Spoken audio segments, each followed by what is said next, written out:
Congratulations on completing the exercise and on remembering from the first few weeks how to write code to calculate the sample mean and the sample variance. We are coming back to this material in the context of the task that we have been doing for the last week or so on calculating integrals by means of Monte Carlo, because I want to show you one final method that we can use to calculate a confidence limit on the parameters that we extract out when we do these types of simulations. I will explain this method for calculating confidence limits in the video that will appear once you've completed the next task in this exercise.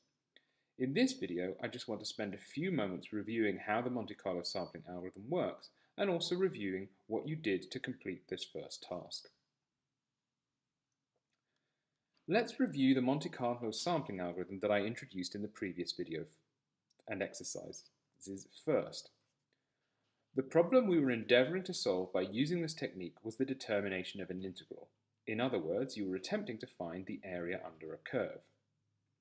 A function that computes an estimate of this area is shown at the right of this slide. It works by generating pairs of uniform random variables that lie in the rectangle with base length b and height a that is indicated in the diagram.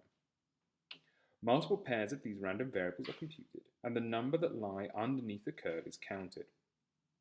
The final integral is determined by taking the ratio of the number of points that were underneath the curve to the total number of points that were generated, and by multiplying this ratio by the area of the rectangle, as in the formula that comes after the return statement in this function. In the previous exercise, you also learned that the estimate for the integral that we extract when we run this sort of algorithm is a random variable. It is a random variable because it depends on the stream of random variables that we generate using our NP random uniform functions. Because this number is random, the integral that we obtain, we must endeavour to characterize the distribution for the integral. You learned in the previous videos that the simplest way to do this is to simply resample this distribution. In other words, you run the function called integral multiple times. Once you have this list of resamples, you can then calculate summary statistics for the distribution of integral estimates.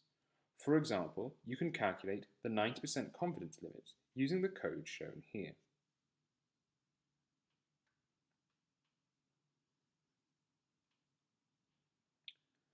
Monte Carlo sampling is used to solve a huge range of different problems and is not just for calculating integrals by sampling from a Bernoulli random variable.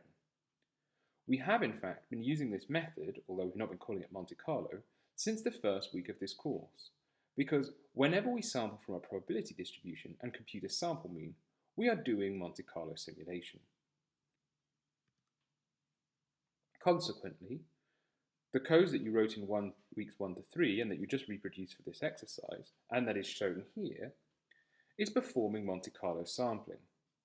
If you look at this code, they have a structure that resembles the Monte Carlo code that you wrote for the previous exercise.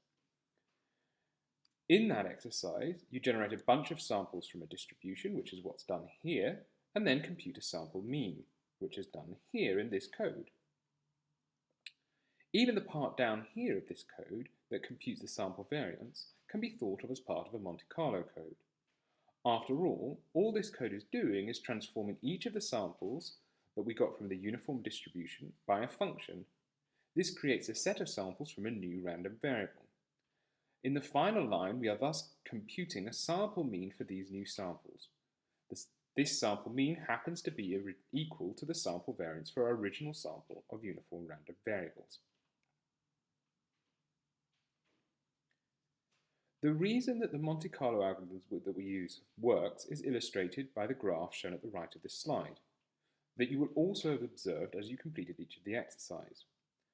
Essentially, the law of large numbers ensures that when the sample mean is computed from a sufficiently large set of samples, it converges to a predictable value that is known as the expectation of the random variable. In other words, adding together a large number of identical random variables and dividing by the total number of random variables you generated gives you the expectation of the distribution. Notice also that the sample variance behaves in a similar way. If it is calculated from a large number of samples, the sample variance converges to the variance for the underlying distribution.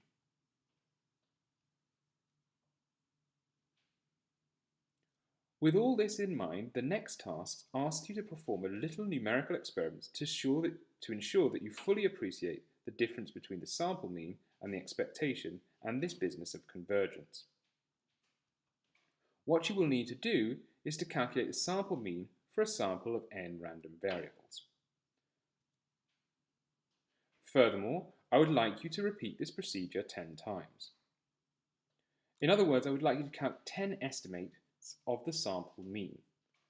Before you attempt the task, however, I would like you to think about whether these 10 estimates for the sample mean will all take the same value or not. Ask yourself why you think what you think, and whether what you observe at the end of the task agrees or disagrees with what you predicted. Good luck.